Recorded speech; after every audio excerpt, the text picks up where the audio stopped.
اسلام کا حکم ہے غیبت کرنا حرام ہے، لیکن کئی جگہوں پہ غیبت کرنا ثواب ہے۔ غیبت کرنا اسلام میں کیا ہے؟ حرام ہے۔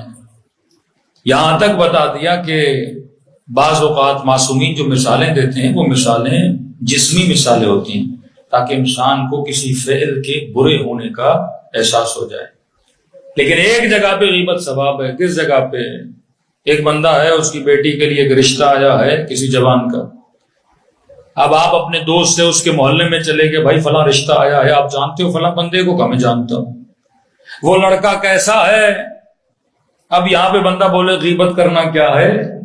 حرام ہے۔ بولے نہیں میں تو حسن ظن رکھوں گا، بڑا نیک بچہ ہے، بڑا نمازی بچہ، اور کل پتا چلے وہ نہ نمازی تھا نہ نیک تھا۔ ایک آدمی بزنس کرنا چاہتا ہے، اگلے بندے کو پارٹنر بنانا چاہتا ہے، وہ آپ کے محلے میں رہتا ہے، اب یہ آپ کے آ کے پوچھتا ہے کہ فلاں بندہ کیسا ہے، امین ہے کہ نہیں، مال میں خیانت تو نہیں کرتا، صادق الوعد ہے کہ نہیں۔ اب یہاں پہ بندہ کہے کہ غیبت کرنا کیا ہے؟